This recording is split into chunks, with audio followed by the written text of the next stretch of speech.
We got to talk about people overreacting to the George H.W. Bush funeral on the left and on the right.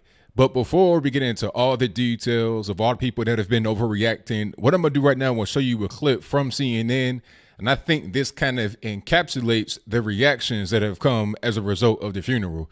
It should just be a moment to reflect on George H.W. Bush's life, to show the man respect. It shouldn't be this political circus, but it has turned into that, unfortunately, for some people. So go ahead and check out this video. You'll see Chris Cuomo and Don Lemon get into a little bit of a back and forth. After we get done with the video, I'll talk about what happened there, and then I'll talk about this greater thing about politicizing the funeral and people trying to talk crazy about some of the attendees that were there and also the deceased. Then I wrap it on up with a nice bow on top. So without further ado, let's go ahead and roll it.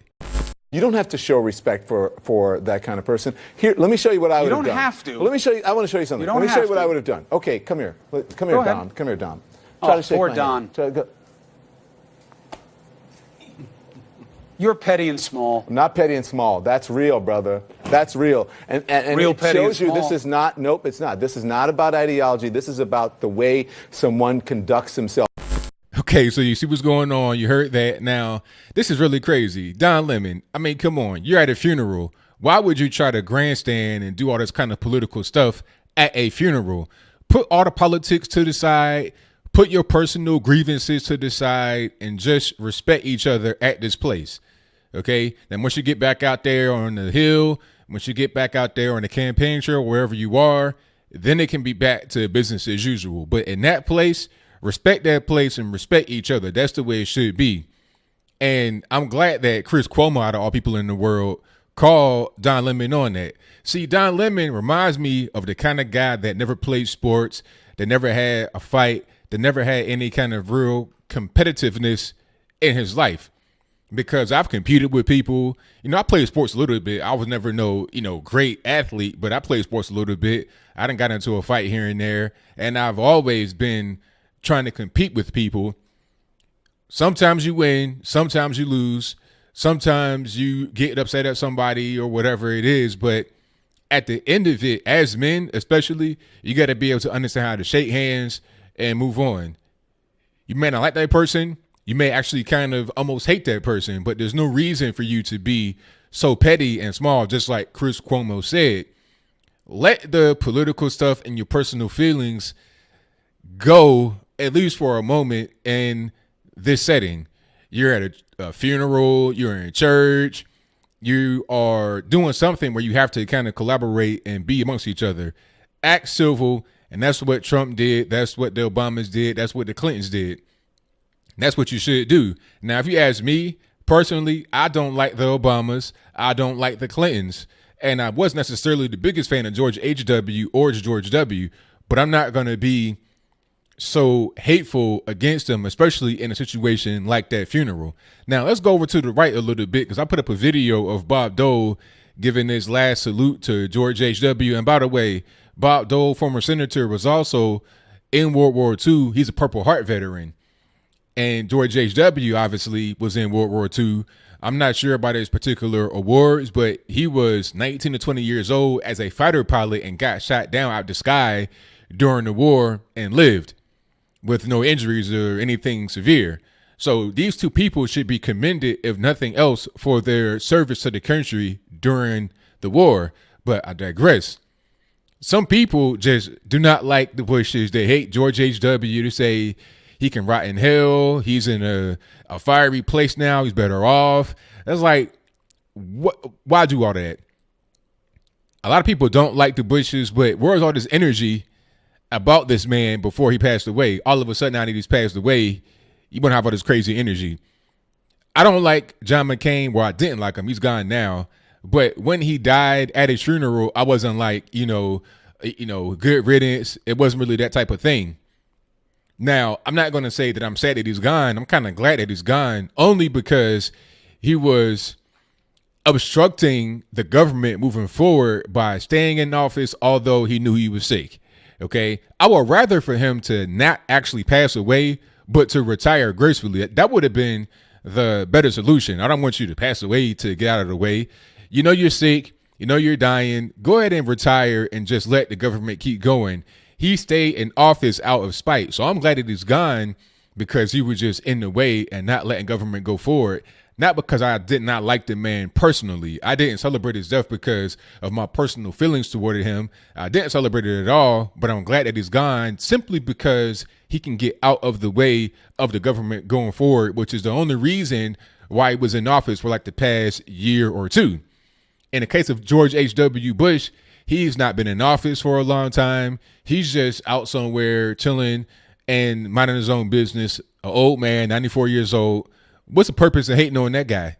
Why? Some people compare him to Hitler. They said, well, what if it was Hitler that passed away? Would you be all nice at his funeral? Would you say all these kind things? It's like, wait a minute.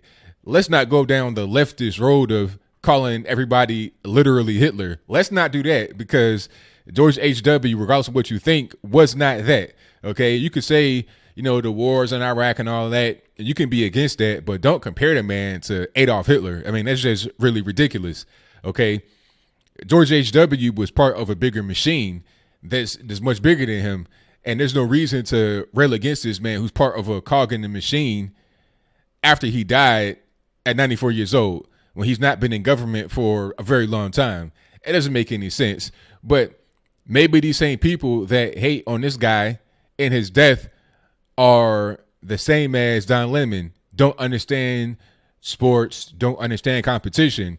Donald Trump himself had a very difficult campaign against Hillary Clinton and slick willing himself to a certain extent. But after the campaign, he was able to be gracious towards them. There was some kind of award ceremony or something where he saw them in the front row and gave them a round of applause and said that these two right here are some of the best people, all this, that, and the third. This was after this big, crazy campaign, and people didn't understand. They were like, well, how can you say all these things about her, to lock her up, crooked Hillary, all this, that, and the third? How can you say all that about her, but yet still give her and her husband respect at a place and give him a round of applause? Well, you can behave certain ways in certain places when it's appropriate to do so. Okay, that's just kind of how it is. And also, competition does not mean that you hate that person. You can compete with somebody and still shake hands afterwards. That's just kind of how it is. Bob Dole and George H.W. competed against each other in 1988 for the nomination. You know, same thing with Hillary Clinton and Barack Obama. They had a fierce competition with each other in 2008 for the presidential nomination. You know, obviously Barack Obama won and then did 2 terms, but they were battling against each other. It was a fierce battle. Matter of fact, the whole racist birther movement came out of Hillary Clinton's camp. So I remember when it happened, they were trying to do everything they could to discredit him so she'd be able to get the nomination. And the same thing with Trump and, you know, Lion's Head and Little Marco and all these different people that were running against him in the Republican primary. Trump came out on top and was able to get a lot of these individuals on his side. It got real deep with Ted Cruz. Remember the whole thing with his wife and all this and that, and I'm not a servile puppy dog. Remember all that stuff? But yet after that, Trump was still able to go out there, help Ted Cruz with the campaign, and Ted Cruz is in government right now. They would work together. That's how it's supposed to be. You don't carry on these grudges and these petty feelings of, you know, oh, I got to get back at them. I got to get revenge. That's not how the world operates. But if you understood how to live as a man, in my humble opinion, you would get that fact. So that is pretty much all I got to say. What say you? How do you feel about what Don Lemon said about respecting the president, shaking the hand? I mean, what would you do if you were in that situation? If you're Donald Trump, do you shake the hands of your political opponents at a funeral? Do you just cross your arms and do all this? And what if you're on the other side? What if you're Barack Obama? Do you just, you know, twist your nose up and don't shake their hands? Okay. What if you didn't like George H.W., thought he was a warmonger? Would you go to the funeral and be all salty, be all triggered, be all butthurt and upset? What are you upset about? The man's dead. What are you upset about? You know, I respect people in their death, and that's just kind of a thing about myself, a quality that I have. I'm not going to go and be disrespectful at an individual's funeral. But that is pretty much all I got to say. I look forward to hearing your comments, and whatever they are, please let me know in the comments.